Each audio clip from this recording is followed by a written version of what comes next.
What it is, everyone within the sound of this podcaster, live streamer, what it is. Happy Tuesday. We're almost on Thanksgiving Eve tomorrow. And then hopefully we'll have a nice Thanksgiving Day together or apart. You might not see me. We'll decide. How's everybody doing? I was just working on getting my title right for this show. I have a few things to talk about. I have many things saved. There are many things happening. Big show today. Big show today. I was going to lead with another story. I had a totally different title. And now the title I used may not be true. Apparently, the White House is denying what I'm saying right now. But there are rumors circulating that Pam Bondi and Kash Patel are going to be fired. There are rumors that there are going to be some changes within the Trump administration, that he's not that happy about certain things like economic messaging. He wants to blame others for the fact that people don't like his economy. So I'm going to talk about that. But I have other things to talk about too. I was going to lead with this viral, I was going to lead with economic news. This viral Substack post that redefines the poverty level. And then there were a lot of layoffs announced today, some of them being directly attributed to AI. So we want to talk about the state of the economy, the housing market. There's some updates on that.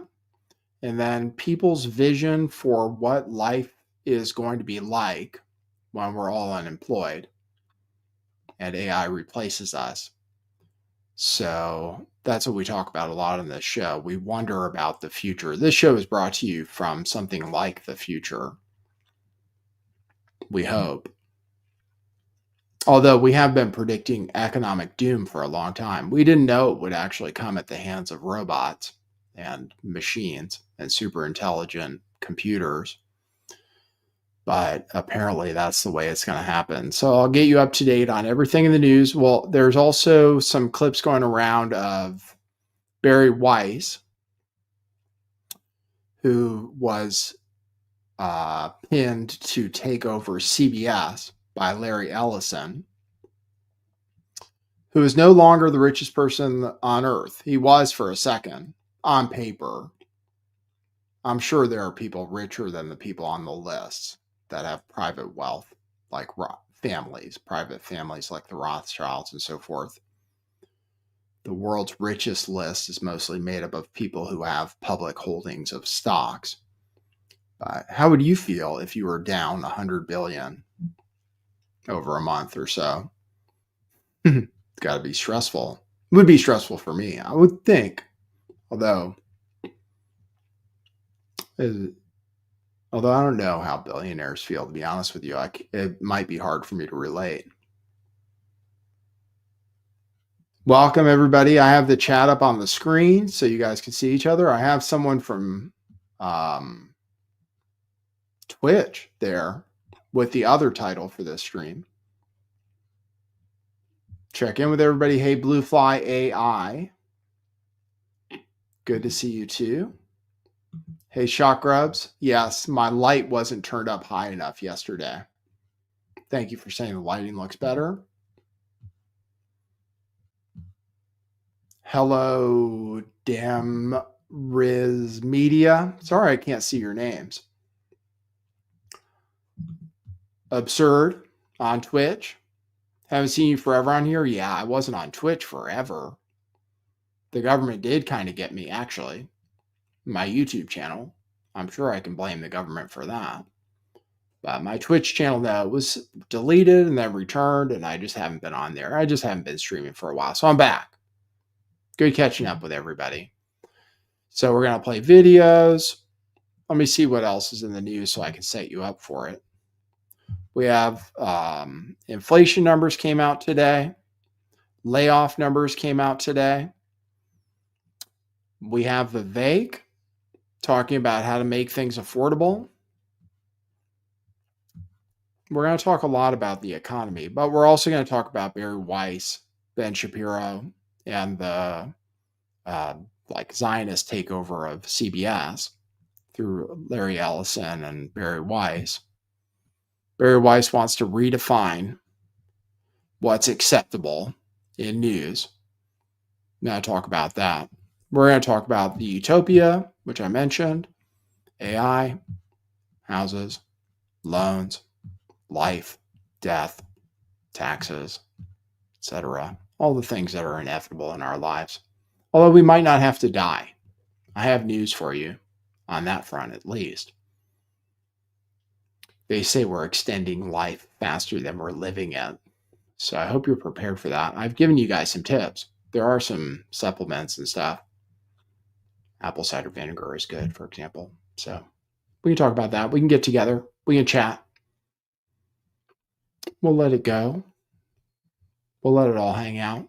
All right. So thanks everybody for tuning in. Let me cue up a funny video to play after my intro. And then we'll get started. I'll talk about the Pam Bondi and Kash Patel thing, but that was just the hook, actually. Looks like I said, the White House is denying it. So actually, I was kind of a little late on that. All right, so I'm ready with that. All right, guys, thanks for joining me for the show. We will play our intro and get started. Okay, cue musical intro. Boy, that's brilliant.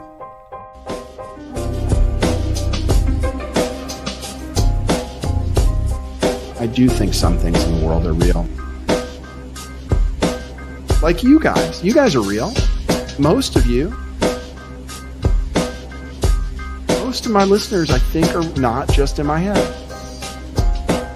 I think I have the metrics to prove it. You've taken a leap of faith today. What is that sound? And I apologize if you take offense. I'm a little offended myself. Welcome to our show. Welcome to the future. What it is, joining you live from sunny California. It's a beautiful day today. I'm your host, Nathan Stoltman. And I bring you the news, the real news.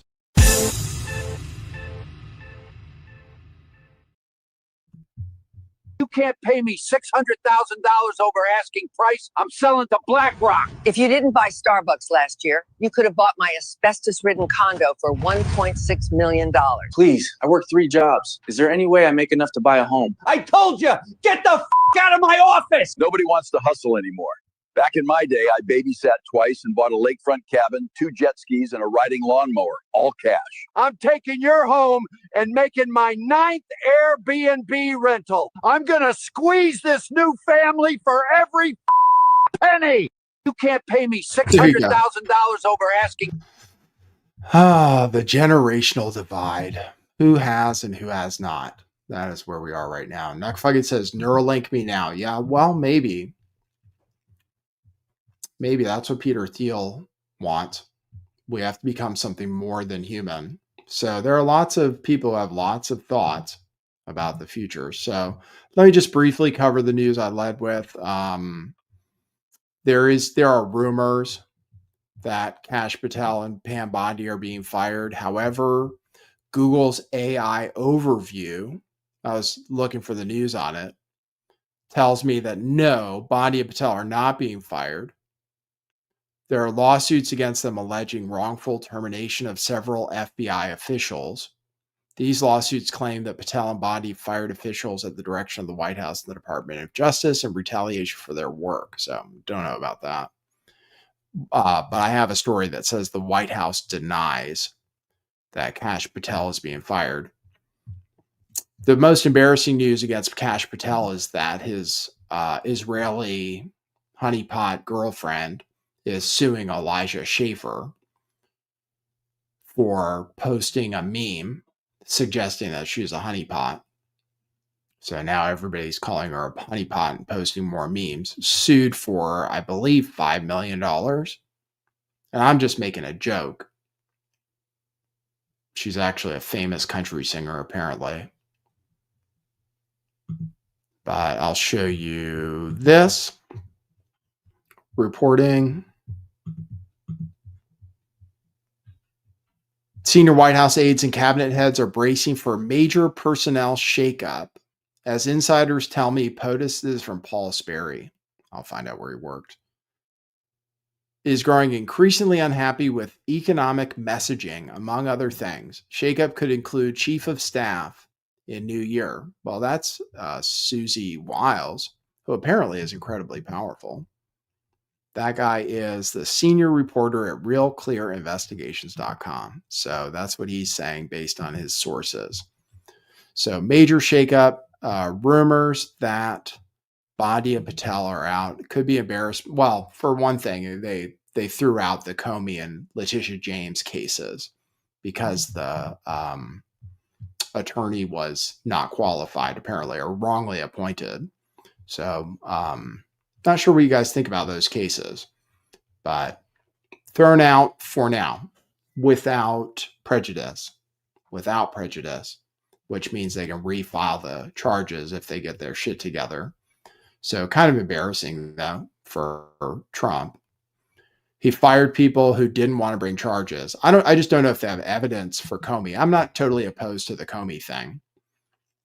But because if he did lie and they have evidence, to me, they never get people for lying to Congress, which they probably should. It'd be great if they could get Fauci, but I guess he got pardoned. So, but I don't know if they have evidence. And then Letitia James, to me, I just don't care about mortgage fraud particularly. I would rather my tax dollars didn't get spent on somebody lying on a mortgage application, but that's fine. I think independents are kind of opposed to the lawfare, which it basically is. So, all right. And then we'll get into economic news. I think that's basically all I have to say about that. If you want to support the show, you can go to our sale at truthclothing.io. I'm wearing a Bitcoin shirt today. These are on sale, so you can check it out. There, I lean back. You can check those out here. Oops, not here. Here. So we still have some propaganda baseball jerseys, apparently. I'd be surprised if we have many sizes left. That was a great design. $10 for the baseball design. Truth Matters baseball, $10. We still have some Doshi baseballs in stock for $10. And then all our Question Everything shirts are $10. They were $30. And they're worth $30 for sure. But we are clearing out. See if we can clear out before the end of the year. So take advantage of it while you still can. $10 a shirt for most of them, and then $5 a shirt for this shirt I'm wearing is $10, Bitcoin shirt. But a number of crypto shirts are $5. It's $5 and $10. So get them while you still can. They are selling out. We'll probably send another email out soon. It's the holidays. Get them while you can in your size. Because, oh, wow, we're down to one page. Well, that's something else. We used to have 2 pages. Apparently, we only have 1 page of stuff left. So that's good. We are selling out.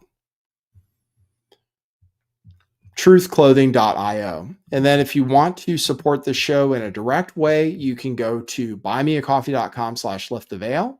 I put that on the banner on the bottom of the screen there, which is scrolling across right now. Or go to Cash App at $LTV411. We have some expenses that go along with the show, so we appreciate you guys contributing to it. Some of it is paying the machines to do work that humans used to do. So I can talk to you guys about my interactions with the machines. Speaking of, in economic news, as far as the AI race goes, today and yesterday, Google stock is surging because people are so impressed by their new operating system, Gemini 3, which is the AI friend that I've been talking to. Oh, I got to delete this again. And they are also making their own chips. And Facebook just invested in some Google chips. So the AI bubble is kind of still popping. Nvidia stock was down again today. So, and like I said, somebody like Larry Ellison, he's Oracle. He has Oracle stock. He's down $130 billion from the peak of that stock. He was briefly the richest person in the world. So let me cover, since we're talking about Larry Ellison, let's talk about what happened at this Jewish leadership conference. Boy, for not being a group, for there not being such a thing as organized Jewry, which everybody yells at Nick Fuentes for talking about, they sure get together for a lot of different conferences. I've seen just a number of them recently. The Jewish Republican Conference. This is a Jewish leadership conference where Barry Weiss was. They get together and talk amongst themselves quite a bit, and then promote things that are good for their people, which notably, you don't see meetings of like Christian whites as often. And if they happened, then you would surely have protests of Antifa out the door saying it was a meeting, like a KKK meeting. But it does happen for,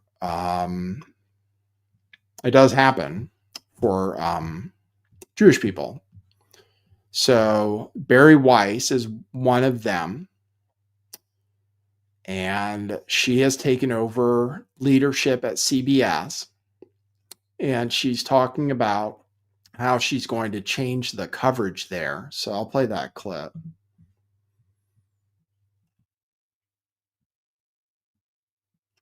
This is Barry Weiss talking at the Jewish Leadership Conference. All of us see the moment that we're in.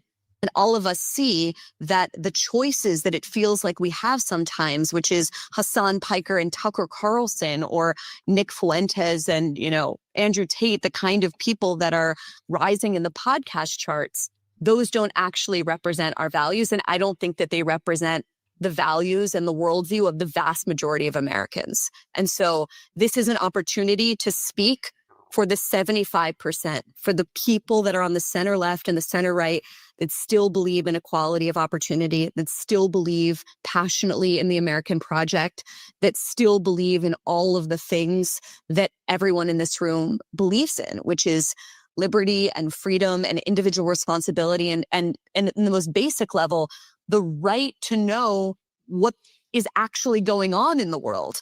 Not the world as propagandists and ideologues imagine it to be, but what's actually going on in the world and in your community, so you can make decisions about where to send your kids to school, about where to live, and about how to vote. That used to just be normal. And the goal of what we're trying to do at CBS is to get back. And how to vote. Okay. I didn't realize the news was designed to inform us for how to vote, but that's okay. We are going to bring on people who aren't popular to represent the majority. We assume the majority picks things that are less popular, I guess. So no Tucker, no Andrew Tate, no Nick Fuentes. What do they have in common? And we'll bring on other people. Let me see who else they want to bring on.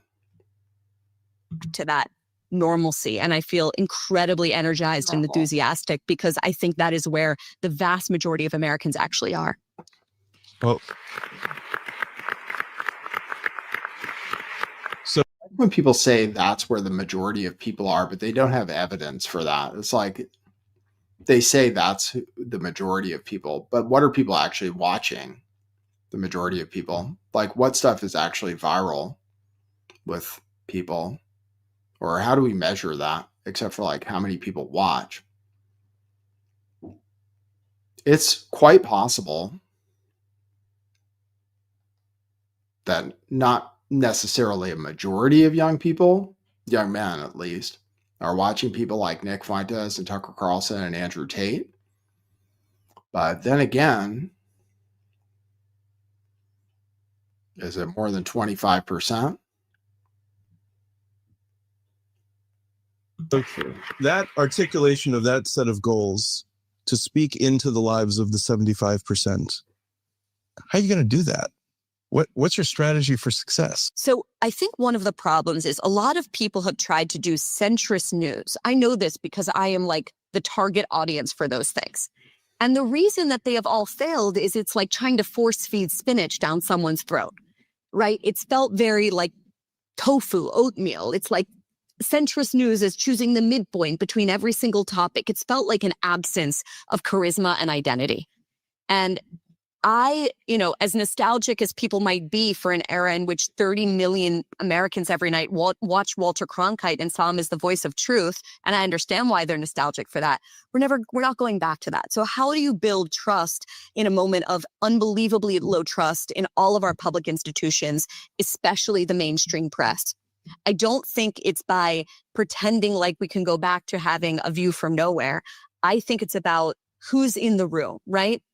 I think it's about redrawing the lines of what falls in the 40-yard lines of acceptable debate and acceptable American politics and culture. And I don't mean that in like a censorious gatekeeping way. I mean Really? having people that are clearly identifiably on the center left and on the center right in conversation with each other. And we've been doing so much of this at the Free Press. I was in, where was I? Chicago last week, I think. I've lost all track of time, where Dana Lash, former spokeswoman from the NRA, was debating Alan Dershowitz on guns. Now, these are people that have wildly different opinions on the Second Amendment, and yet showing that they can have good faith, very passionate, very charismatic disagreement and still like each other at the end of the day, we think it's important. And so for me, it's always about the curation, like who's in the room, how are you showing? Not gatekeeping, curation, not gatekeeping, she said. Not in a censorious gatekeeping kind of way. We're just going to gatekeep people and give them people that are all pro-Israel, pretty much. At a minimum. They're talking about getting Scott Jennings from CNN, who's pro-Trump and pro-Israel. Al Dershowitz, Dana Lash, pro-Israel. And not popular. And Dershowitz defends Jeffrey Epstein every chance he gets, and calls the survivors or victims of Jeffrey Epstein whores, pretty much, and was accused of being one of the kind of clients of Jeffrey Epstein, even though she did take it back because he sued her, Virginia Giuffre, but I'm not sure it wasn't true. He wants to lower the age of consent, for example. Centrist news, not as the absence of disagreement and the absence of charisma, but explicitly charismatic and disagreeable, and yet doing it in good faith. And the other way you do it is, by being really honest with your audience. Like, okay, there you go. So Glenn Greenwald posted this. He said, everyone who Barry Weiss thinks should be deemed mainstream enough to be included in the conversation always has one thing in common: love of Israel. Conversely, everyone Barry Weiss thinks is too extreme to be included always has one thing in common: opposition to Israel. And then here Glenn also posted the titillating interview, which she mentioned, that's going to bring in the viewers, between Alan Dershowitz and Dana Loesch. And Glenn points out that after 5 hours of posting on the Free Press YouTube channel, the Free Press, which was bought for $200 million by Larry Ellison's group, I believe, and then put in charge of CPS. It has 860 views after 5 hours. So I almost get that. Oh, well, I get more than that yesterday if I talk about Candace Owens. And then Candace Owens gets millions of views. And she would also never be allowed on because she has an opinion about Israel that's not deemed mainstream enough. And then she says they won't lie. Well, who's to define what that is?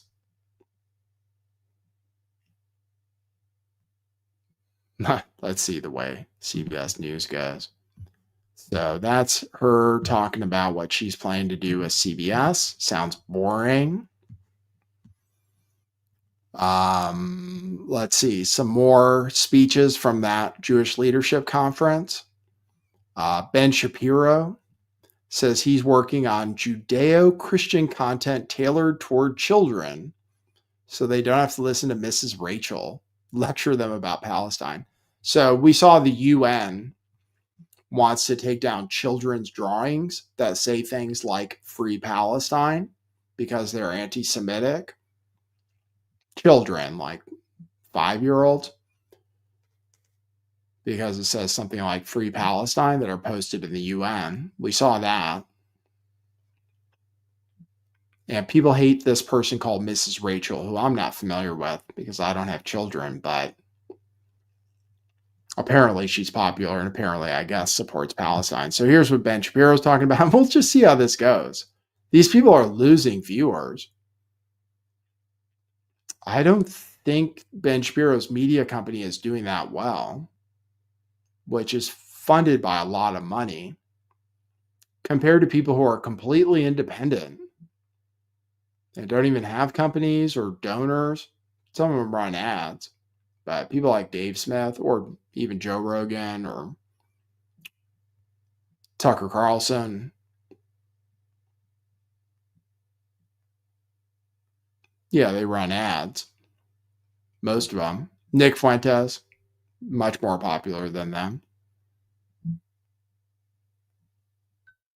So let's see how it goes.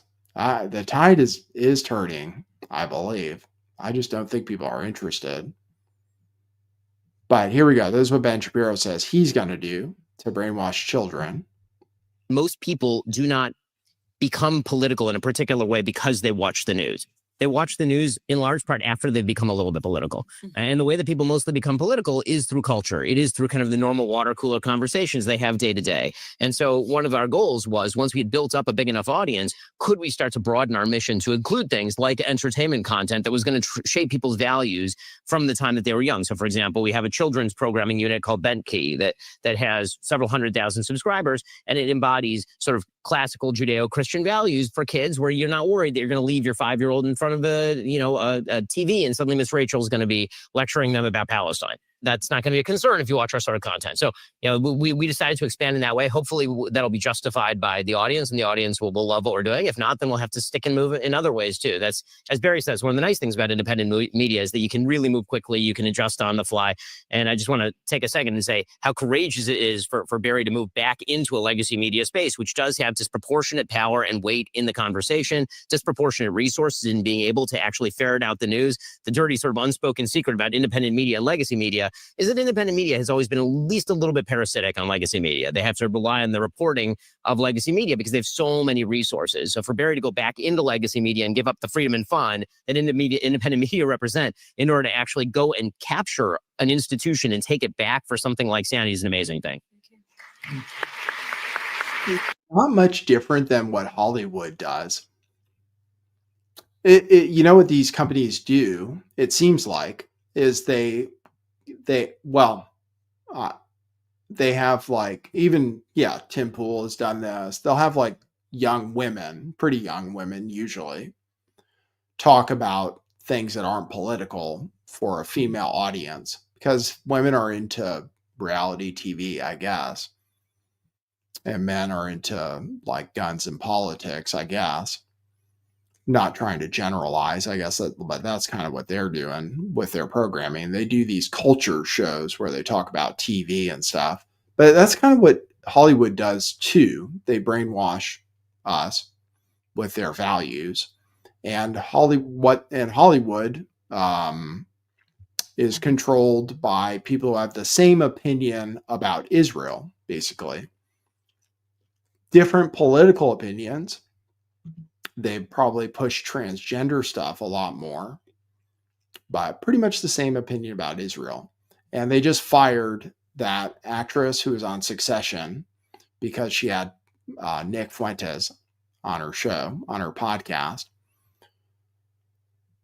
So it's interesting. They both the right and the left have their own brainwashing committees where they want to make sure you get the correct information, even to children. So whether it's right or wrong, you decide.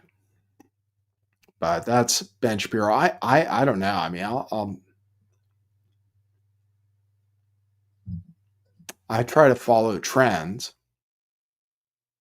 I saw a poll today about the people who support Israel versus not supporting Israel, for example, which just seems to be a very important part of the thing that they want to control the information on. And it's shifting, particularly among young people, but even among people who identify as Republicans. So that's what Ben Shapiro is talking about. And they'll tell you to vote for their Republican candidates, I'm guessing.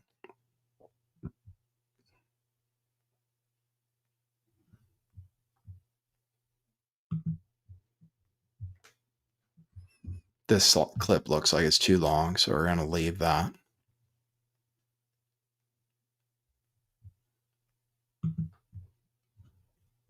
Here's Ben Shapiro lecturing about Nick Fuentes at this same conference. A lot of what you'll hear is that people who complain, actually, yeah, I've seen that quite a bit. People who complain about Jewish power are jealous that and should work harder and be smarter. I've seen those comments. They should work harder, be smarter, and stop complaining. And that's how the attacks on Nick Fuentes go.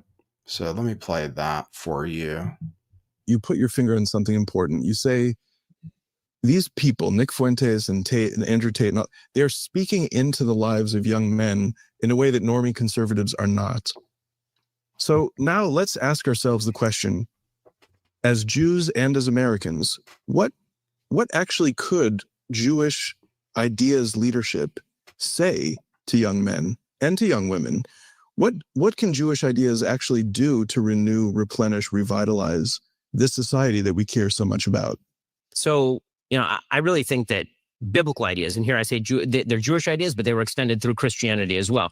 But, the sort of very Jewish idea that you have a role and a responsibility in the world, and you need to go do that in a muscular way, that actually Judaism values the idea that you're supposed to forge forth into the world and you have moral duties that you're supposed to do every single day. These are things that you're required to do every single day, and that you're a loser if you don't.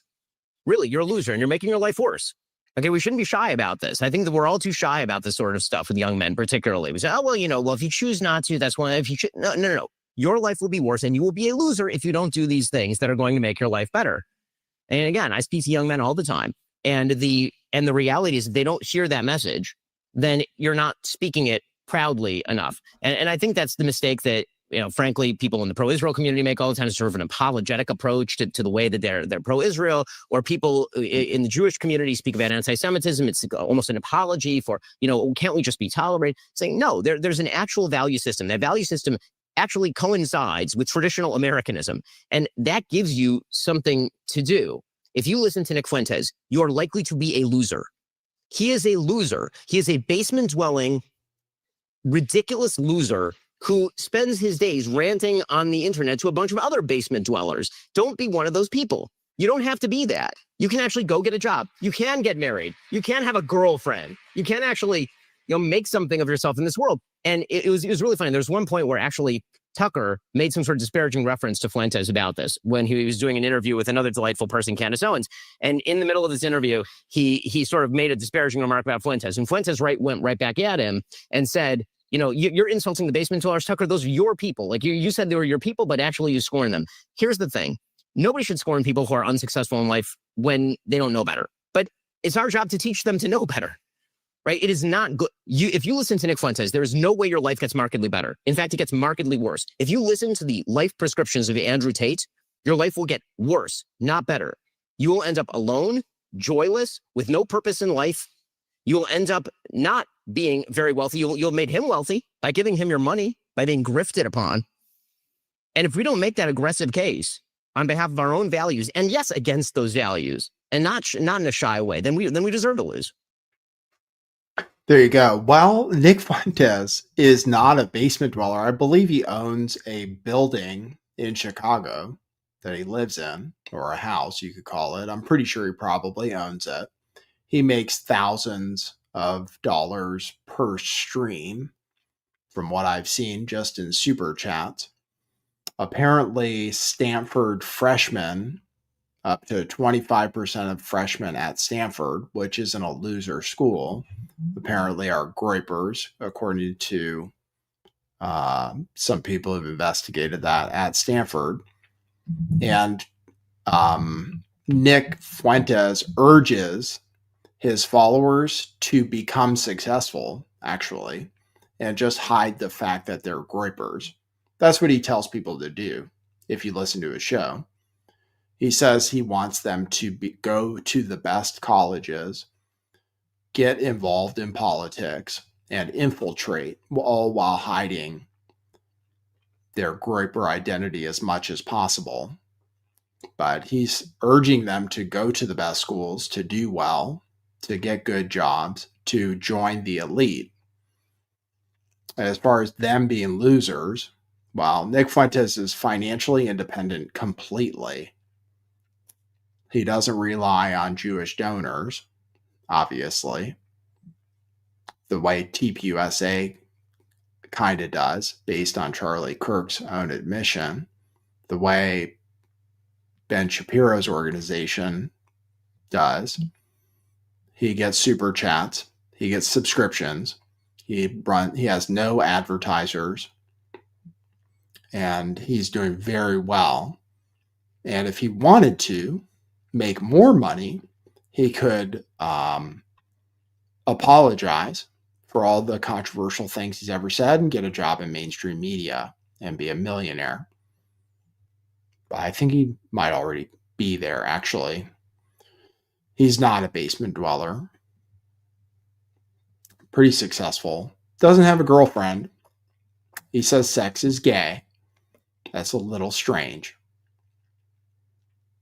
When I interviewed him, he said he doesn't want to get a blowjob and never will from a woman. I think that's a little strange. But saying that everyone that follows him is a loser, I don't think that's the case based on comments I've seen.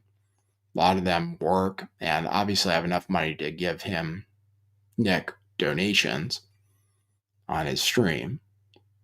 So not all of them are losers. A lot of them are young men. And young men are not of their own fault becoming the most unemployed group. College graduates who aren't losers are becoming the most unemployed group, the least wanted by society, based on them being hired by corporations, basically because of corporations and the way capitalism has worked out, which Ben Shapiro basically promotes full time, the so-called free market, which is killing college graduates, very slowly. So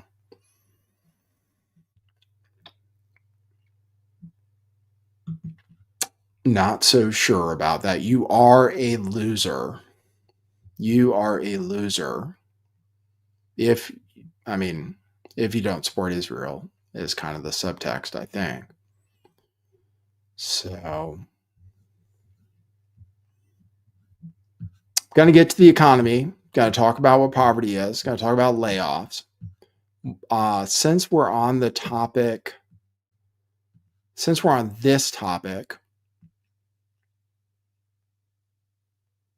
how deep do we want to go? Since we're on this topic, we have another conference of Zionist Jews in particular, because there are Christian Zionists too, where different things are being promoted.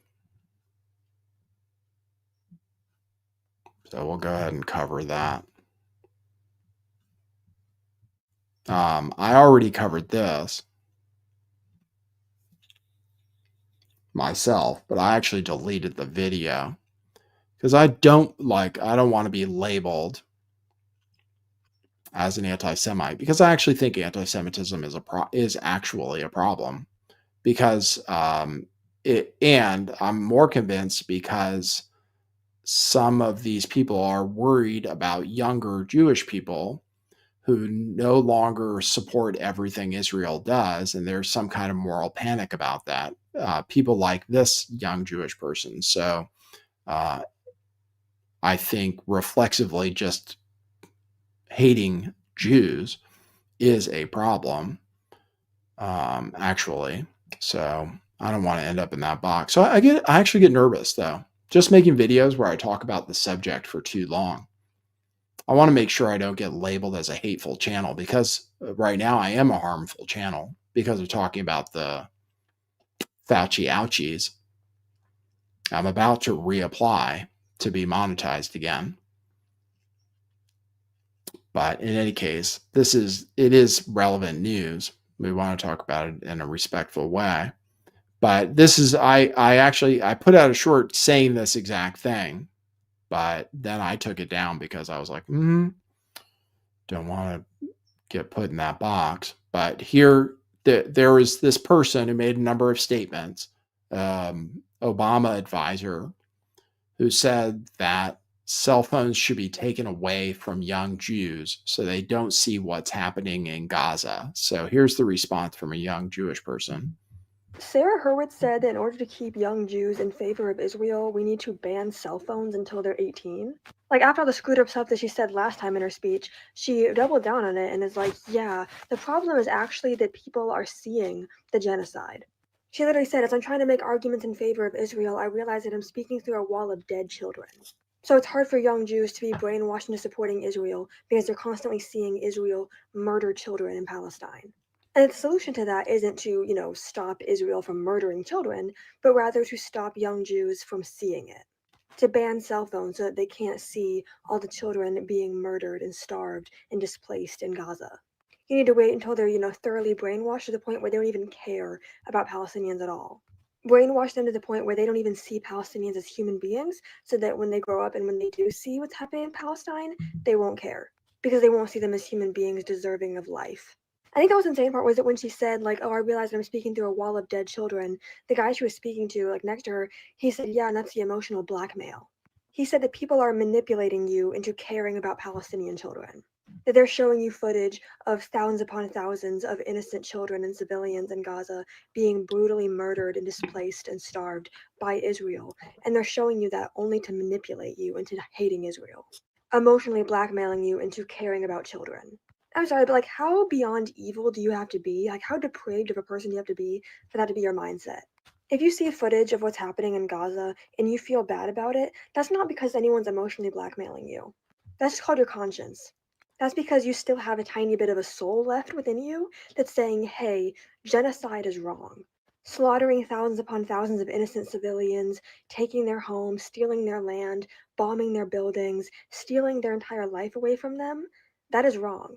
The oppression and brutality that Palestinians have faced at the hands of the Israeli government for over 70 years is wrong. And just like how Israel loves to target journalists and silence them so that the truth doesn't get out, it's the same thing with banning cell phones. You want to ban cell phones and ban TikTok to sue universities and do all these crazy stuff so that people can't find out the truth about what you're doing to Palestinians. And if you have to keep the truth away from the public in order to keep them on your side, you're in the wrong.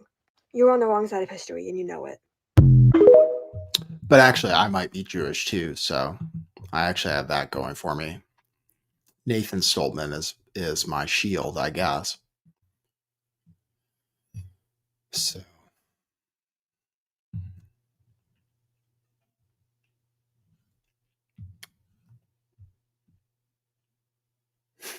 I have more clips. I have so many clips.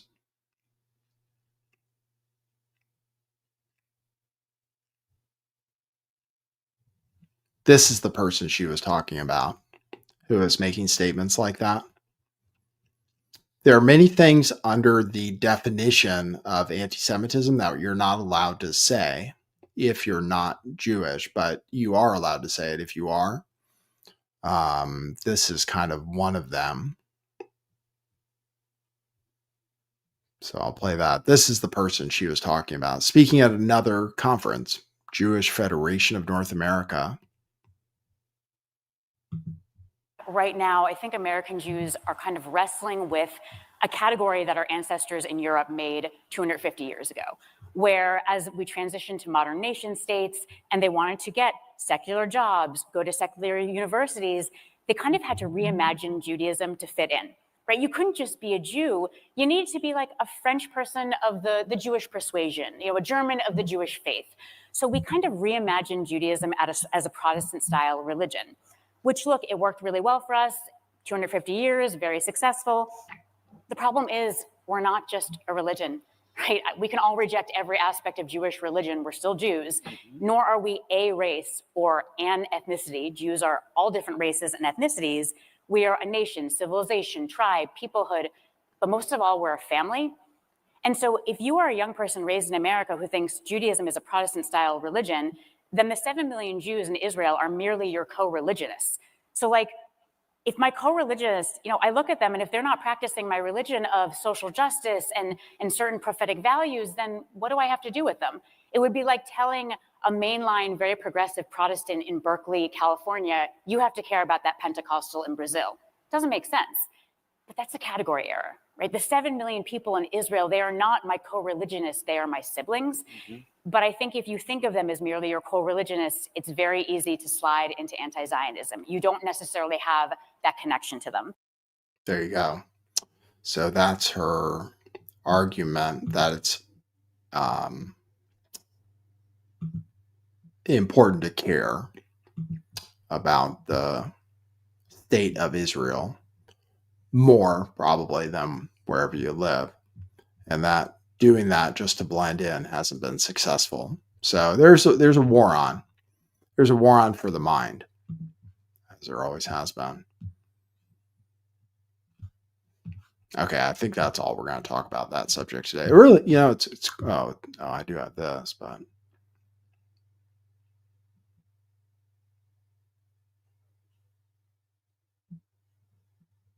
this is the guy who's the chairman for Christians United for Israel. Let me just get this off my timeline. I've had it on here for a while. Chosen and still cherished. Deuteronomy 7:6, for you, Israel, are a chosen people, a holy people to the Lord your God. The Lord your God has chosen you to be a people for himself. Listen to this next sentence. A special treasure above all the people on the face of the earth. That includes the United States of America.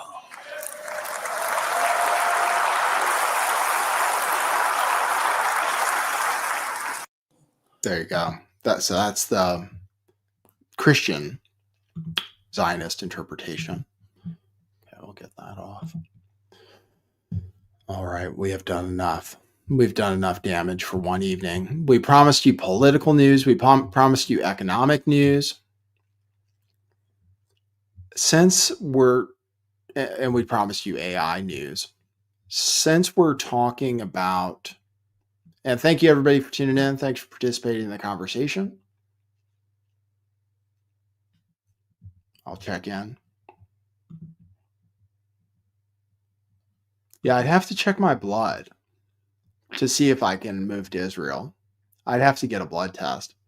They say my name could be, or somebody asked AI and it said my name may be Ashkenazi. And I come with some of their afflictions. Known afflictions for the Ashkenazi bloodline are high IQ and schizophrenia. And I am bipolar and had some issues. And I am high IQ, but I don't show it very well. So it's possible I have some of the traits, at least. And that's documented. I'm not being anti-Semitic. You can look up articles on that. For some reason, there is a little bit of a gene or something that runs in the bloodline. So yeah, maybe I could get a blood test. They treat you really well. I'd have to go on a tour of Auschwitz, though, probably, which would be fine. I don't mind. I've been to the Holocaust Museum in Washington, D.C. I've gotten the appropriate education.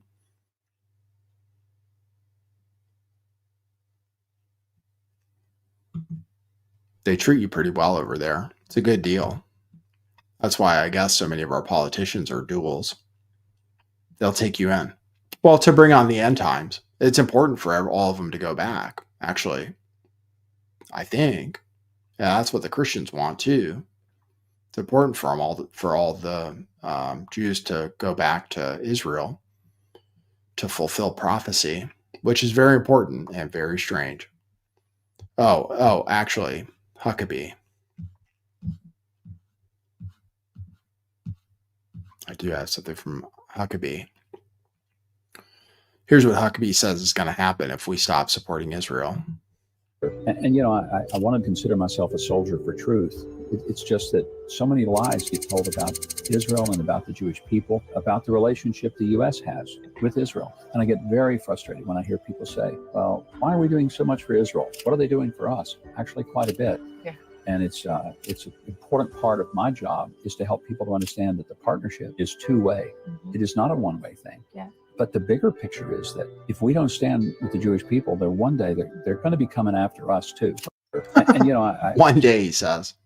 Did you hear that last part? We don't stand with Israel. One day they're going to come after us too. You mean like the USS Liberty kind of come after her, or taking over our political system come after her? What do you mean? Mike Huckabee, man, he's truly a kind of despicable person. Actually, he thinks they should seize. He wants ethnic cleansing. He said it openly. He wants them to take over the West Bank and Gaza. He said that openly, which fortunately Trump actually doesn't want. He's actually discouraging them. So,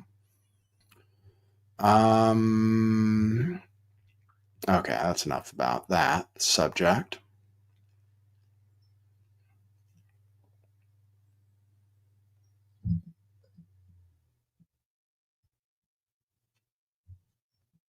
I'm looking, I'm just scrolling and thinking of where to go next. We have to talk about a few different things.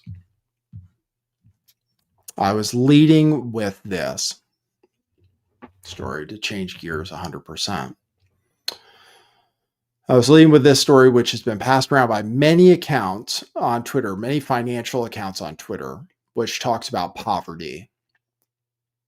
And the reason so many people feel like they're struggling so much, even if they make the average wage. So I'll tell you the essence of the article, and I'll show you some of the specifics. The essence of the article is that we have people who are poor who kind of get their needs taken care of if they're very poor. Healthcare, you get Medicaid if you're below a certain income level, which is very low. In California, it's like $21,000 for one person. I think for a family, it's like $30,000. If you fall below $30,000 in income, and for a family of four, you can actually, in a way, afford to live in California, believe it or not. because you'll get free health care, you'll get food stamps, and you'll get subsidized housing as long as you fall below the threshold. So you can actually live in California if you're super poor. But if you make more than that, you can't afford to live here. So that's kind of what he's talking about in basic terms. It's like you can be poor and survive in America, but if you suddenly get a job and make the average wage, then you're screwed entirely. And he discusses that in this.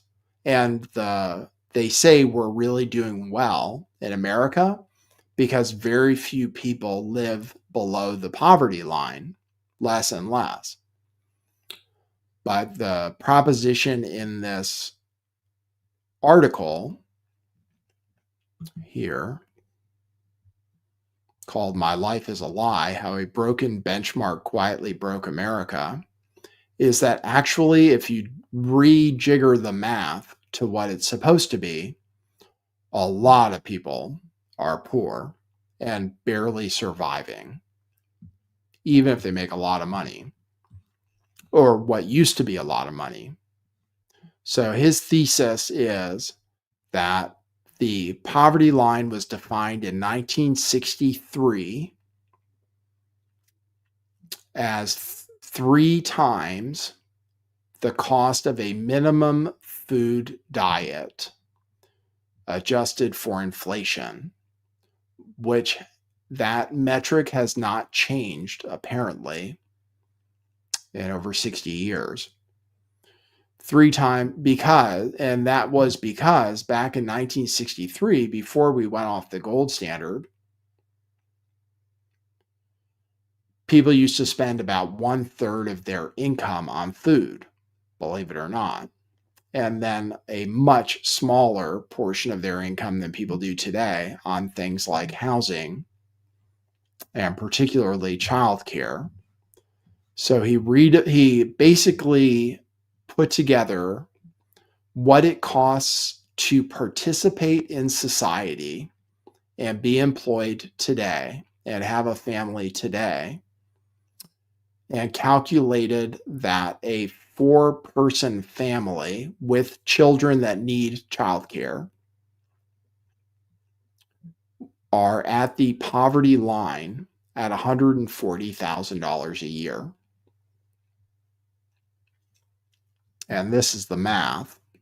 And the poverty line, he says, officially is $31,200. So here's the math. Using conservative national average data, childcare will cost you $32,000 a year. Housing will cost you less than childcare, $23,000 a year. Food will cost you $14,000 a year.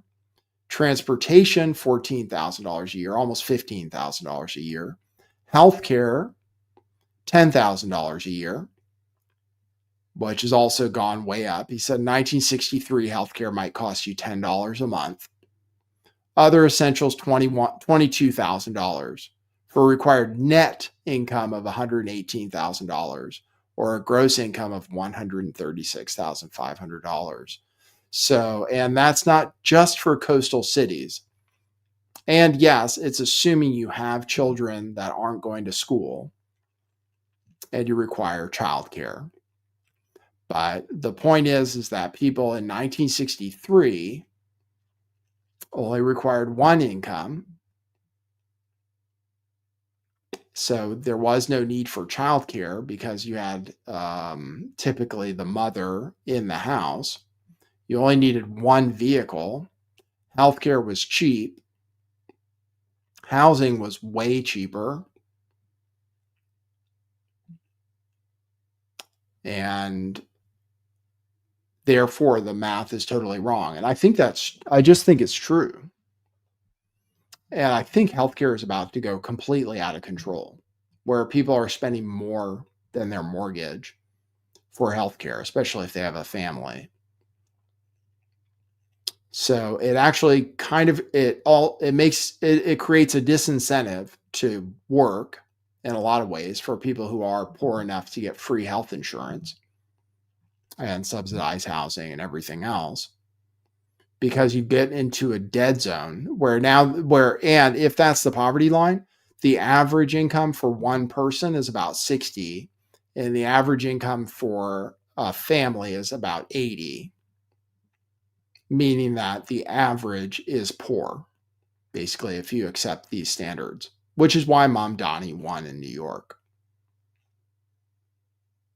and why he wants to make childcare free, because they screwed us every which way to Sunday, with feminism. Feminism convinced women to work, but it was just so that now that they're required to work, it would be as if they had a choice. But this is the situation we're in now, where if you make the average in America, you're poor. Basically, you can't afford the things you need to participate in society fully.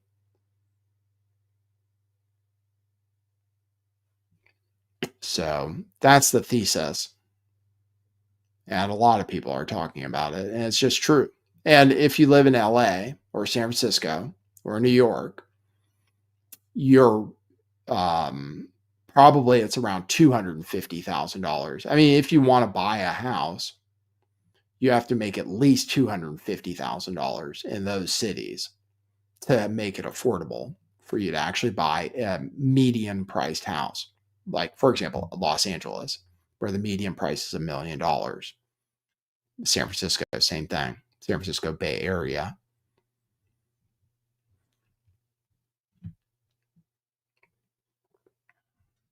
Pirate Justin, who is gainfully employed, says, I make too much to receive any benefits, but too little to afford a quality life in America. Well, that's how everybody feels, except people making at the top, who apparently are responsible for most of the spending that happens, is people at the top end. Like, the reason our GDP keeps going up and consumer spending is still keeping us alive as far as GDP growth goes, is it's all people who have more money than required.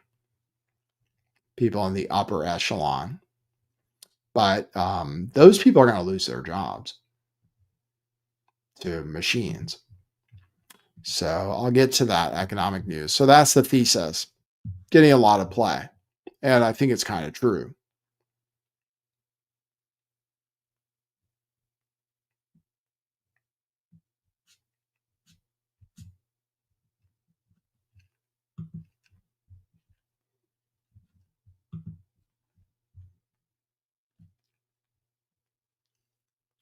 So people are upset. Yes, that's why people are upset. I'll show you layoffs were announced today. Apparently it's the most since the pandemic. Here's the story about that. I'll share this tab.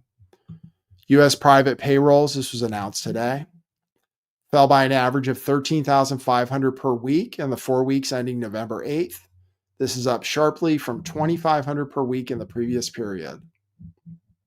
And the argument here is that the Fed must continue cutting rates. Well, they will. And the stock market's going up because people think the Fed is going to cut rates. They will. They'll cut them to zero. Somebody else says, how do you make shit affordable again? This is my thesis. This is a guy who talks about economics all the time. A recession, or I suggest a depression. If you want things to actually become affordable again, you need the economy to crash. And you need prices to come down. Prices of assets that everybody's been getting rich off of. Like real estate, which the real estate market is finally coming down. Right here is a chart. Home prices are now dropping in a majority of U.S. metro areas, 11 out of 20 for the first time in 3 years, and slowing fast in the remaining 9. So here's the chart. where you can see for some reason, like Phoenix has been dropping for a while, looks pretty serious. Tampa has really been dropping for a while. I have to look into why. Phoenix, Tampa, Dallas, home prices have been coming down or accelerating. Miami, home prices have been coming down. San Diego and San Francisco, for that matter. So I'm going to suggest to you that this is not, it doesn't help politicians when the problem is the big problem as I see it is that they want to talk about bringing prices down, but actually prices really coming down is bad for them politically. This is the biggest political dilemma I can think of, is that they all want to talk about bringing prices down, but they don't want to talk about doing anything that will actually bring the price of things down, because then people will be really mad if their house starts going down in value, if their stock market portfolio starts going down in value. Then the boomers in particular, who are politically politically important for donations and votes and everything else, and all the executives and CEOs that want to see their stock go up, they're not going to be happy if prices actually come down on assets. How do you solve the housing crisis? Well, prices have to come down. The real price of houses. Interest rates, sure, it helps a little, but that's all they're focused on. Bringing interest rates down just makes inflation worse. Assuming the economy is actually still functioning. But the things that bring prices down is the economy going into a recession or a depression, which last time it happened, they printed so much money during COVID that they created an entirely fake economy, which lasted for years and drove up the price of everything. But oil prices actually haven't gone up that much. If you look at oil prices, it actually looks like we're in a recession. Gas prices coming down, Trump can brag about it, but it's actually probably because people are suffering and the demand is down. The only thing keeping anybody afloat is AI. And now they openly admit it. But AI is here to replace us. So we're going to bail out the AI companies who are working as hard as possible to replace workers right now. And when they're not lying, they'll admit it. At least Elon Musk wants people to have free money when his company becomes a multi-trillion-dollar company. But I'm not sure people can function that way. I've talked about it a lot, but so anyway, that's what's going on with housing. Here's somebody else talking about the layoffs. 39,000 Americans got advanced layoff warnings in October, the second highest since the 2020 crisis, up 160% in 2 months. HP is announcing layoffs. They say it's because of AI. They say it's going to save $1 billion.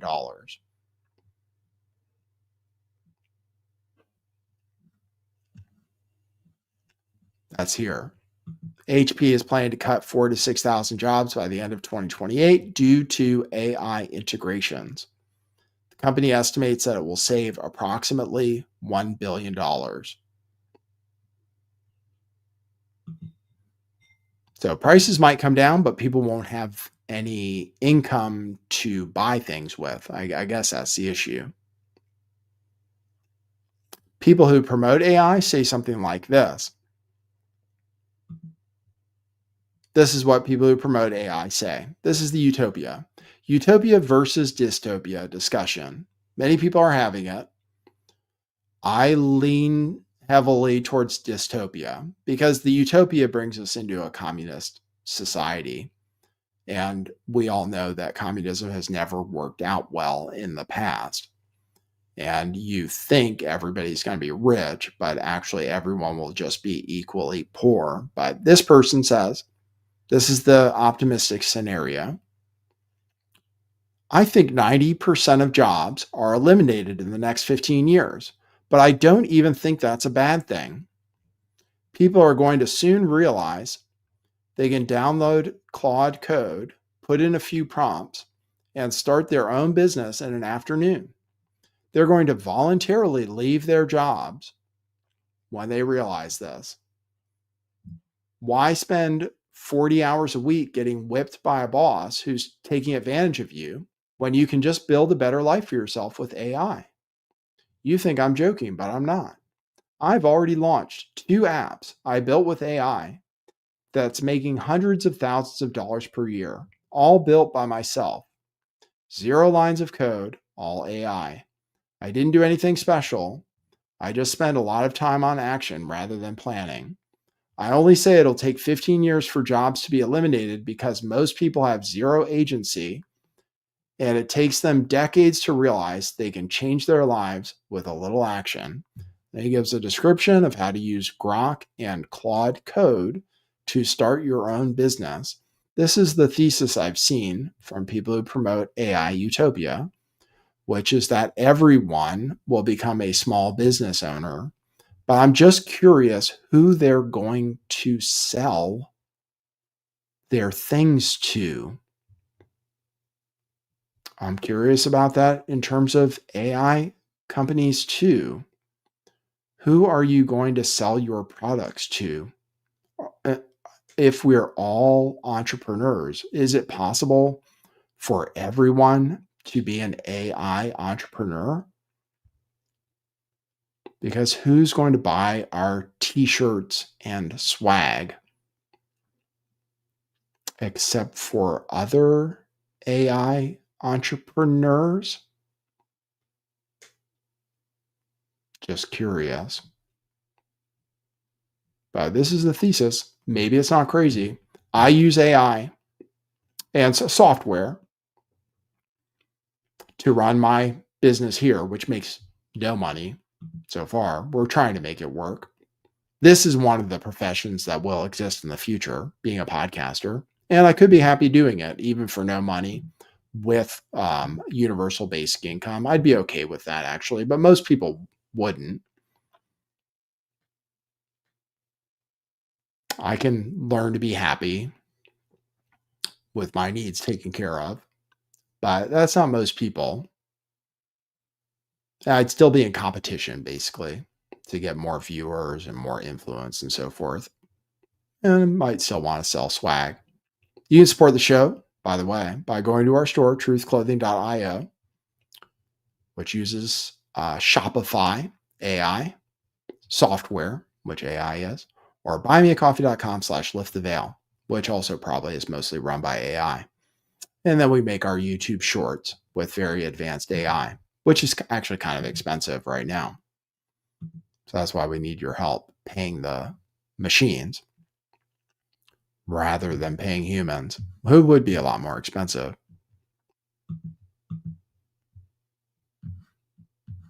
This is an AI guy warning about it. Mr. Musk says too last smart. week that AI and robots will replace all jobs. Working will be optional. That's Bernie Sanders talking about it. So the people talking about it actually are people like Bernie Sanders, AOC, and Steve Bannon. Speaking of the horseshoe theory, Steve Bannon has come out and said that he thinks he's on a mission to make people anti-AI, going around to churches and things to tell people we need to fight against AI because it's planning to take over all our jobs. I don't. I'm of 2 completely different minds. The AI is inevitable. I don't think fighting it is smart. It brings efficiency and will drive costs down drastically. And things getting cheaper and more efficient is good, and it is part of capitalism. So I think as long as the government doesn't interfere too much or bail out private companies, that private companies doing things to make money is in the public's interest if it makes money the right way, in the sense that things should get cheaper. But then the problem comes is what do we do? And Steve Bannon is very opposed to AI. So, and we're in America sort of losing to China right now. I read an article in the Wall Street Journal. China, partially as a result of tariffs, which have raised prices on things for us, has driven China to make more things with robots. And they're leading in automation for their factories and ports way more than America is. They have almost fully automated ports and almost fully automated factories. Apparently, in terms of like factories that are leading the way with AI and robotics, it's like 43 factories to 2 in the United States.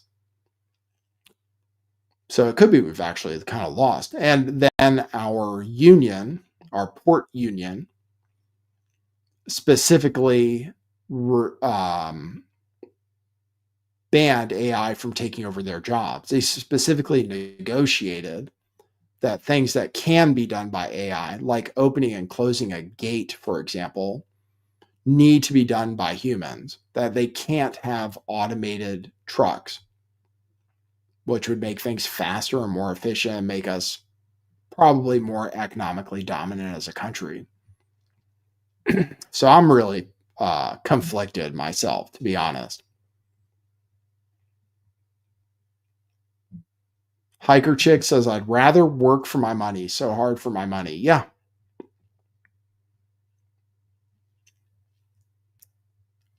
Me too. I like jobs are enjoyable. Like I'm going to go back once my driving record clears up.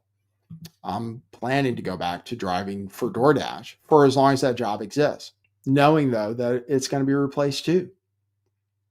I would drive for Uber. I think being a taxi driver is great. Being a truck driver is not a bad job. Pays a lot, but is mostly going to be eliminated, or humans will become kind of just secondary. They say we're going to make more money. I'll play you what Jensen Huang says, the CEO of NVIDIA. He says that there will actually be more jobs created. This is the one that I just don't believe, which is that they'll create more jobs the way technology has done in the past.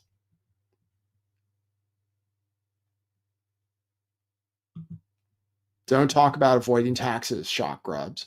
You work for free a lot. I also barter and trade to avoid taxes. Yeah, some of what they talk about is that like there will be like camps where you can work.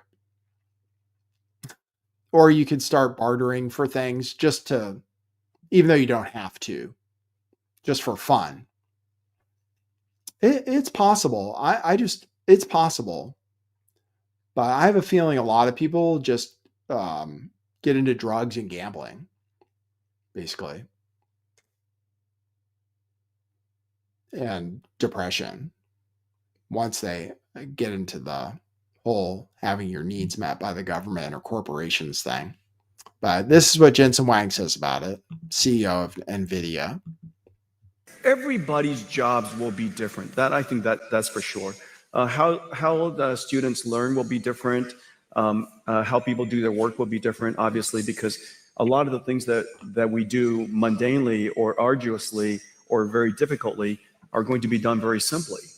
And so we're going to be more productive from that sense. One of the things that I will say is that for most people or a company, if your life becomes more productive, and if the things that you're doing with great difficulty become simpler, it is very likely, because you have so many ideas, you'll have more time to go pursue things. It is my guess that Elon will be busier as a result of AI. I'm going to be busier as a result of AI.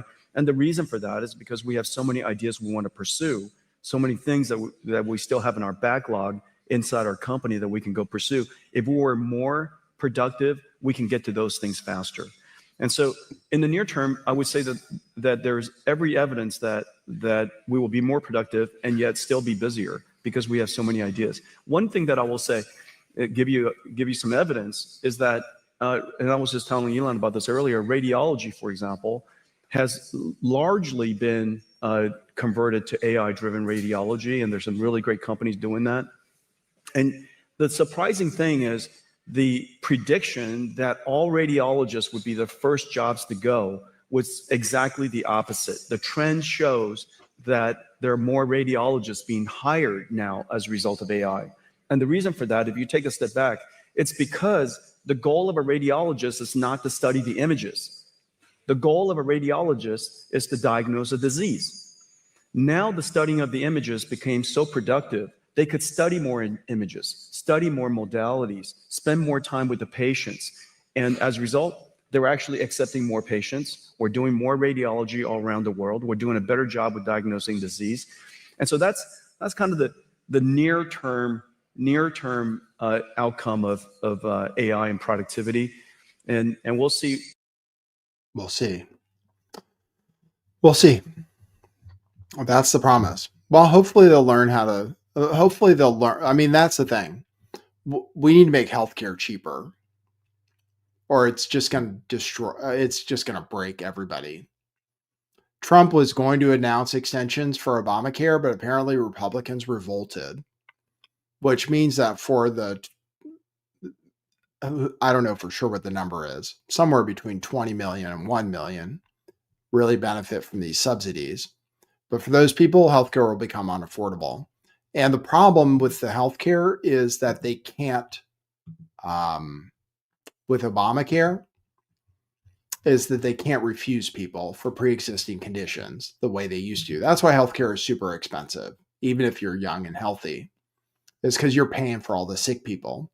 And Republicans got rid of the fine for not having health insurance. So now you can wait until you get sick. You can wait until you get a cancer diagnosis and then get health care, apparently. You'd still get screwed if you went to the emergency room unexpectedly. So I don't recommend it.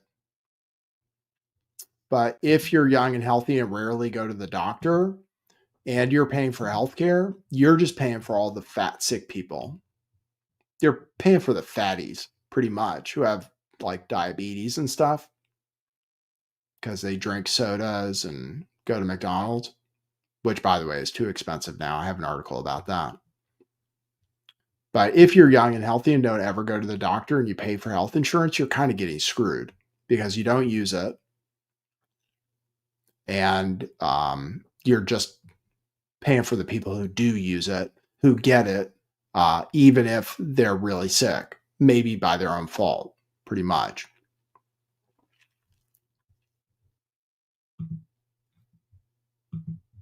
So that's healthcare. That's the issue. Obamacare had the fine. And in California, there's still a fine if you don't have healthcare. But the reason for the fine was so that you had to have it. The only way to do it is if everybody participates.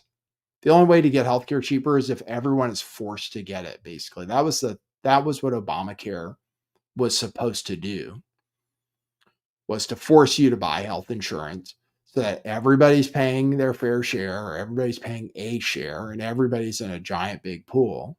But now you can wait till you really get sick, pretty much. So if you are paying, you're paying for everybody. If you are paying, you're just paying a larger share for all the people who don't pay for insurance or wait until they actually get sick and use it. And there's no actual way to fix that. So Democrats are going to run on universal health care this time, even though last time, if you ran on that's why they call Bernie a socialist. But Democrats will run on one payer healthcare, and they're going to win this time, probably. And no Republican is going to do that because the Republican point of view is you're supposed to support the free market. But it's actually not a free market anymore. The free market would mean they could tell you no. But they're not allowed to anymore because of Obamacare. The way they kept it cheap before, pretty much, was by saying if you have pre-existing conditions, like I do, that you can't be insured or you have to pay a lot more. But they can't do that anymore. So there is no free market. The free market is completely broken. And then we have sick care, basically, and everybody's fat because of the food.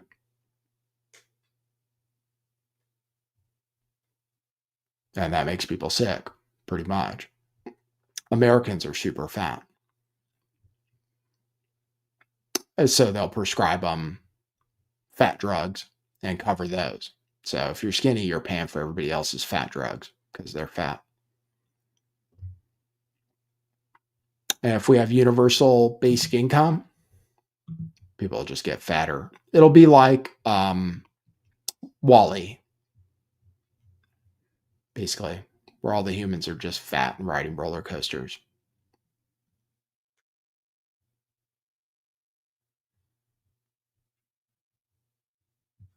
Hiker Chick says, I don't have health insurance. I spend enough in supplements and eating cleanish. Yeah, supplements are expensive. I buy them at Costco. I recommend the Costco membership. You really do save a lot of money that way. Yeah, I eat very simply and very cheaply, actually. But more simple than most people could. I'm like autistic. I eat the same thing every day, which is very inexpensive. If I buy it all, I can pretty much buy almost everything at Costco, except for milk and butter and stuff. But eggs, 2 dozen for, I got 2 dozen eggs for $2.89. Speaking of the price of eggs, if you don't have a Costco card, $2.89 for 2 dozen, free range. I would get the organic, but they didn't have them. The organic eggs for 2 dozen are $8. 2 loaves of bread, fresh sourdough bread at Costco is like $5. Organic ground beef is $6.50 a pound. Yeah, you could eat pasta with meat sauce, peanut butter and jelly on toast, eggs. Be pretty cheap. It's everything else that's gone up. Food has actually gotten cheaper overall.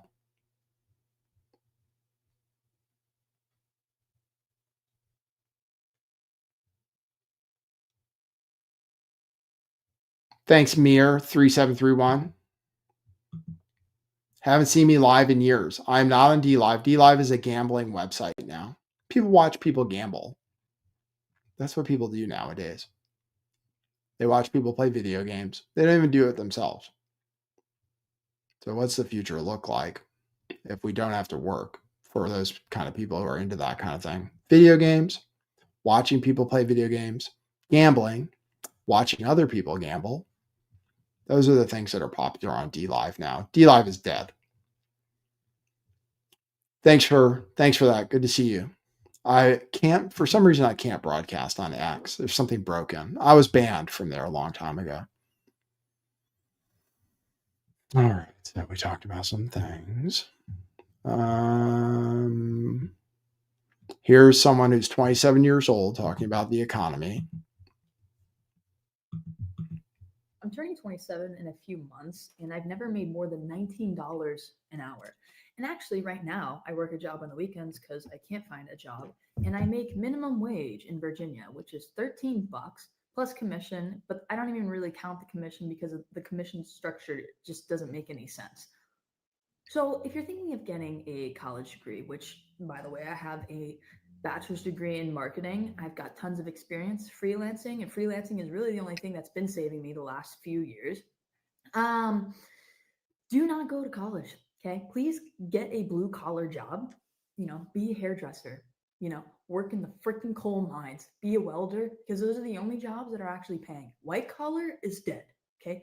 The white collar jobs are dead unless you decide to start your own business or you do some kind of freelancing like I do and try to build a business out of that. I have so much experience in so many different things.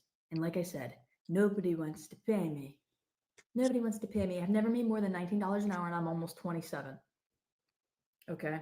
Please do not go to college. That's really all this video is about. Do not go to college. Unless you are trying to get into healthcare, you're becoming an engineer or a lawyer. I mean, that's really it. Otherwise, every other degree is pretty much useless and you will struggle to find a job and find somebody that'll actually pay you any kind of money. I'm not the only one with this problem either. I know a lot of people, multiple different ages, different age groups, different genders.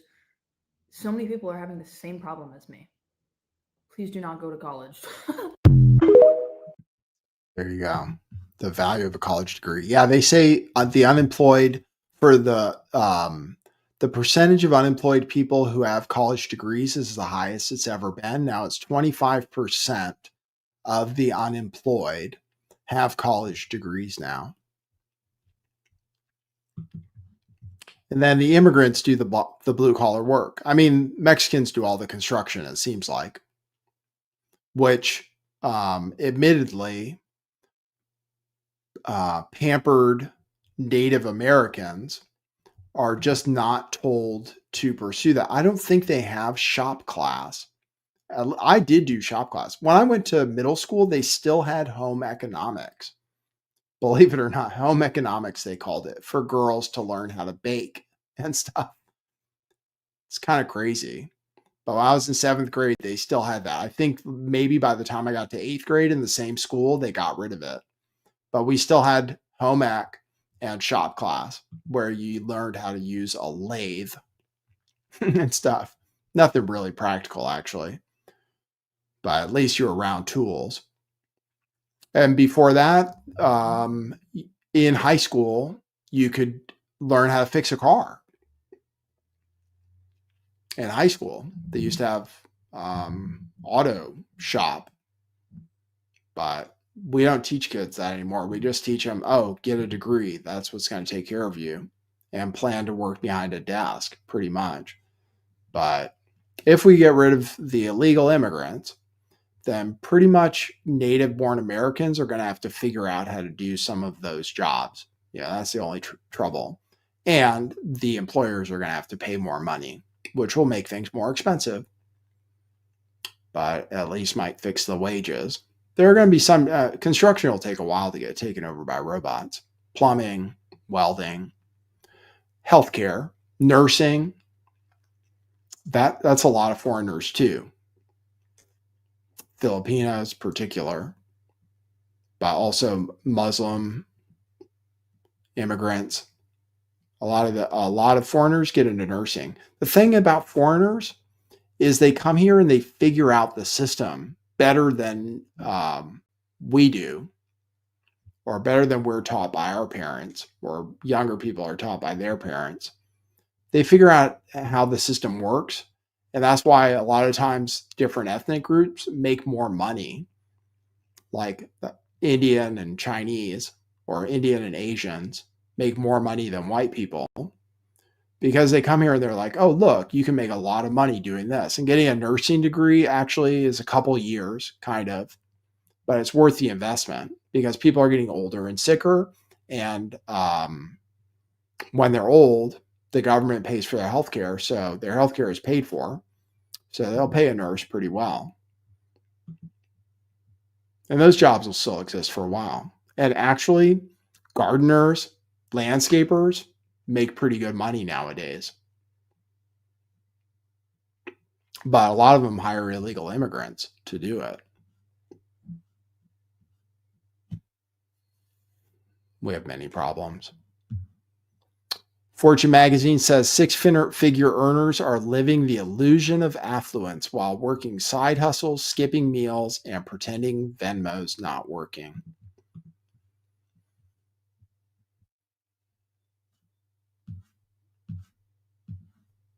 I have a viral post. Okay. So I'll transition into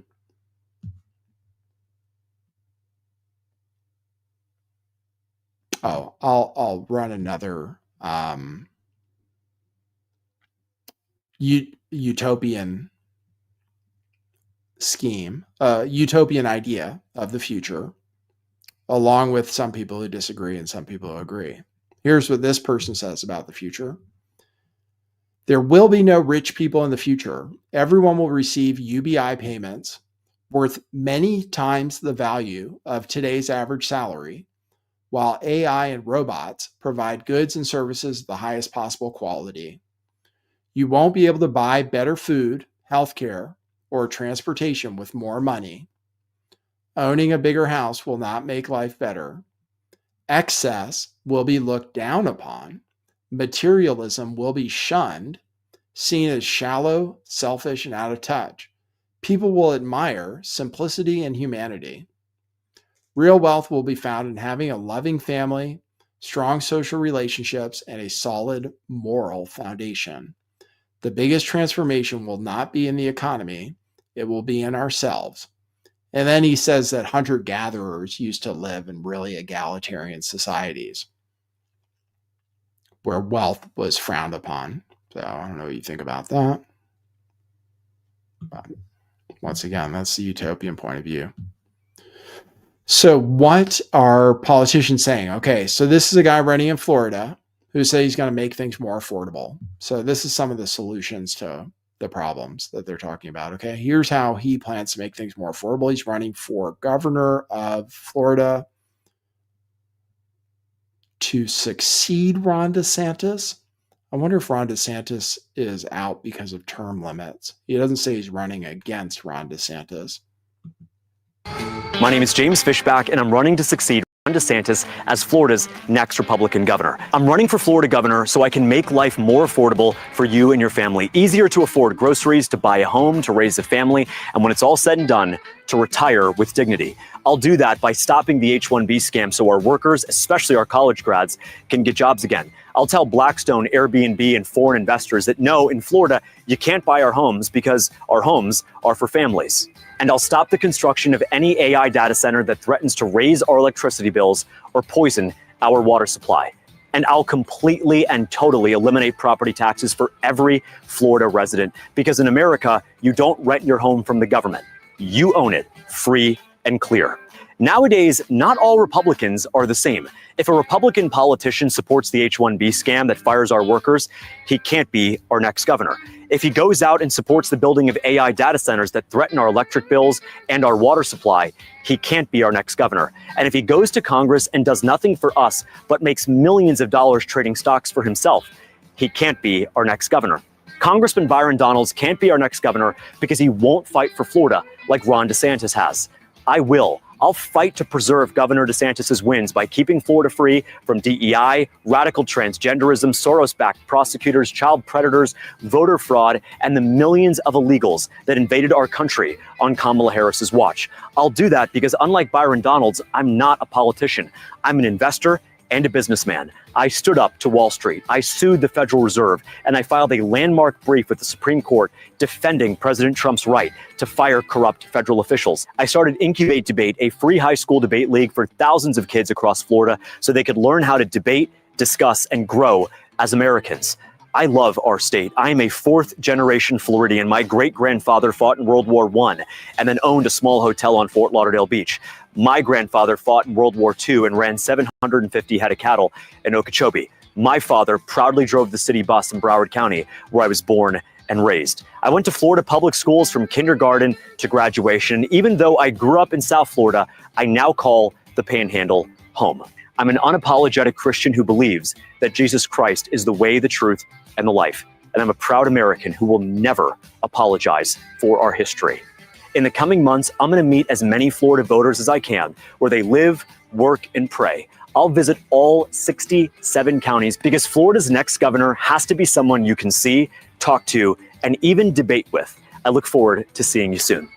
My name is James Fishback, and I approve this message because Florida is our home, America is our birthright, and we will never let them steal it from us. So there's a few solutions. We're looking into the solutions that are proposed for the affordability crisis, which I suggest they won't propose things like crashing property values. But he wants BlackRock and Airbnb out. So he's going to do things that are actually kind of anti-capitalist, basically. So Republicans are embracing things that would normally be not Republican, like anti-capitalist things, like stopping BlackRock from participating in the free market would be anti-capitalist. Stopping AI centers from being built is the same thing. A lot of them are talking about that. As far as the AI centers, I think the solution to that is just making them pay for the energy they use and the increase in people's bills to offset, basically making them pay more for their own power and water to offset the price increases that it's creating for everybody else. If they're going to be the only part of the economy, they say it's 50% of GDP growth. I think it's more. If they're going to be the only profitable part of the economy, then they can just pay people's electric bills. And I know that's anti-capitalist, but they're the ones that need the AI and will pay whatever it takes to have it. They need the power. They need the water to cool their stupid chips. So they can pay everybody's water and power bills, or at least subsidize them. I think that would be the solution. We'll see who proposes that. He said he's going to ban them, though. That's part of the backlash against AI. I think BlackRock, they've been the number one buyer of homes. It's very likely they'll become the number one seller when prices go down. Because that's the thing, when corporations get involved in buying things, like Bitcoin, for example, when the price goes down, they bail out first and fastest. A lot of people stay in their homes while the price goes down, helping keep the market from crashing. But now that real estate, big hedge funds like BlackRock have gotten involved in the real estate business, when they sell, they'll sell a whole neighborhood all at once. And that'll bring down prices pretty fast.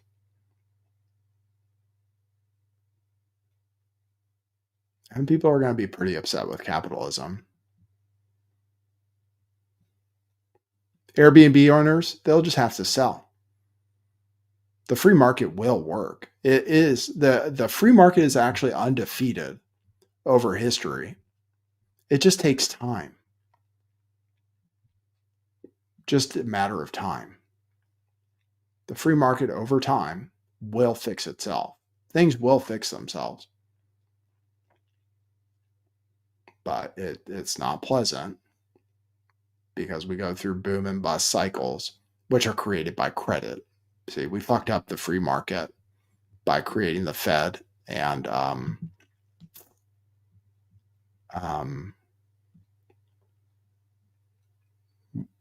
what do they call it? The loans from the banks. I forget. I'm blanking for some reason. The fact that banks are allowed to loan out more than they have. That's all. It's not fully backed banking, partially backed banking. Somebody will tell me what it's called. I would remember 99 times out of 100. But we've created credit cycles that are worse. And we're at the end of a very long credit cycle, which means we're due for a bust.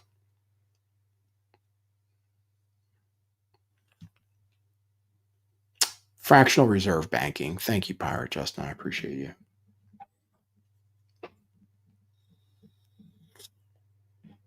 Fractional reserve banking and private banks printing our money created longer credit cycles, which make the bust worse. And we're at the end, or at some point along the end of the biggest credit bubble in history, in the history of the world, worldwide. Everything's connected. And when things crash, it'll be really, really painful for everyone on Earth, probably. And all they can do is make the pain last longer by printing money to try to fix it. It'll just get worse and worse and worse. Here's what Vivek has to say about making things more affordable. Here are his solutions. Let's offer solutions that bring down costs now, not in the distant future, but in the present. Bring down those electric bills by requiring AI data centers to pay for their own energy. Bring down housing costs by ending land use restrictions that stop new home construction. And you know what? Slash property taxes while we're at it. And let's make healthcare affordable by topping up health savings accounts. More on that soon. That's how we win this thing. Let's go get it done. Let's offer solutions. Health savings accounts. Okay. They're going to propose health savings accounts, which I think are great until you end up in the hospital or have cancer or something that really costs you more than you could have possibly saved. I mean, that's the thing. Health savings accounts are good, but you need catastrophic coverage for if something bad happens to you that's unpredictable. But health savings accounts are great until you get in a car accident and break your back or something, need multiple surgeries and need to spend 30 days in the hospital. And it costs $1 million or however much it's going to cost. You need some kind of catastrophic coverage, so I would propose that the government provide some kind of basic insurance for everyone, and then they can buy private health insurance or have savings accounts and stuff. But so many things have to be fixed about our healthcare system. So what did he say? Cut regulations to build more houses. Yes, that's a positive right-wing way to help the housing costs go down, and actually will bring down, keeps property prices subdued if you can build more with less regulations. Big problem in California. Big difference between California and Texas. California has too many regulations. That's why housing is so much here and so much less in Texas, because they just keep building more. That's why Austin, Texas, you can actually rent relatively affordably and you can buy relatively affordably because they build and build and build. And here we're not allowed to because of fish. Now, that's why we're not allowed to have water, because of smelt, the Delta smelt. We can't have water here because we have to save insignificant little fish species, but environmental impact studies and so forth. So there are some of the proposals. And I have this viral video about a car loan. It's a debt bubble we're in. We have the most debt ever. Eventually, debt is supposed to be paid. That's the problem with debt, is eventually you're supposed to pay it. But a lot of people, rich people, they'll say, oh, just keep borrowing against your assets because the price keeps going up. But a car, they've extended the length of car loans to make monthly payments more affordable. Now car loans go to 6 years. And I was a car salesman, and the 5 years was the maximum for a long time while I was selling cars. Then they started extending it to 6 and 7 years. So this is what happens if you get yourself into a 6 or 7 year car loan. I don't recommend financing a depreciating asset. I would lease it for various reasons rather than financing something that's going down in value. It's okay to finance something that goes up in value, or at least has a good chance of going up in value, like a house. But a long-term car loan is not a good idea here. But this was a viral post. People say it's like train robbery. 84 months, $1,900 a month, 10.6% interest, $47,000 finance charge on a $112,000 car. Total paid at the end will be $159,000 for a $112,000 car. Truck, probably. A new Ram 2500 2024 model year. But if you finance a house for 30 years, you're going to pay a lot more than that in interest. The only difference is hopefully the house price goes up. But a lot of people look at that and they say it's we're all getting screwed by credit. Well, we are. So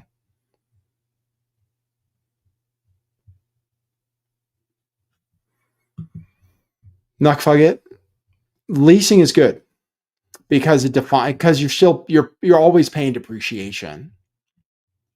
Car leasing is actually good if you get a good deal. If the car has good resale value, or relatively good, or at least the bank says it is, even if it has bad resale value, it's better to lease you're protected from a lot of things, and you only pay tax on a portion of the car. So in places that have high sales tax, like California, you save money on tax. And then you're also protected in case you get in an accident. You just get it fixed by insurance. You can turn the car in at the end. And if it's worth more than the bank said it was going to be worth, you can still recoup that value too. But leasing is good. I pay $300 a month for a $50,000 car right now because I'm leasing it. The only problem is it's like I got a car that the insurance is ridiculous on, but leasing is actually good for a car or a boat. Real estate, it's okay to finance because supposedly it goes up in value, but that might not happen forever. All right.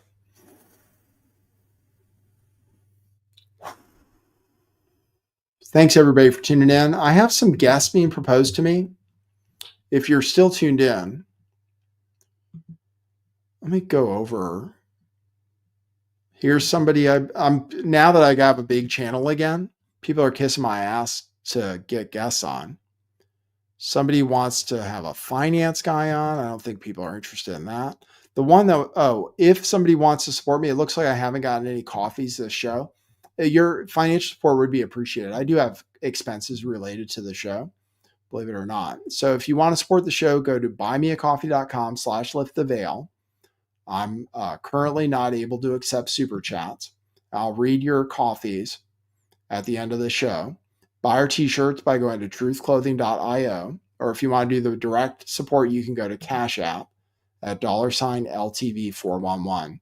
But we do appreciate your support. And like I said, there are some expenses that go along with the show. Just the AI alone costs me, I think $6 a show. And often people don't give me anything. So if you want to support the show, I appreciate it. There's somebody they pitched to me that set up protests, paid protests. So I'm thinking about that. I'll go through it. Rather than bore you guys.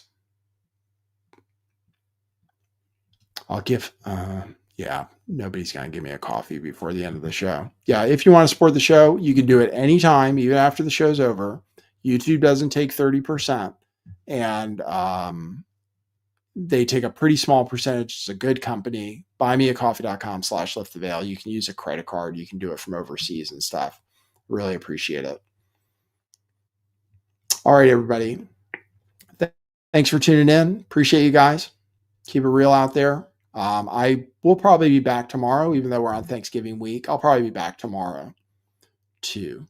So I'll see you tomorrow. We'll try to come up with some more news. Thanks, everybody. Appreciate it. Thanks for tuning in.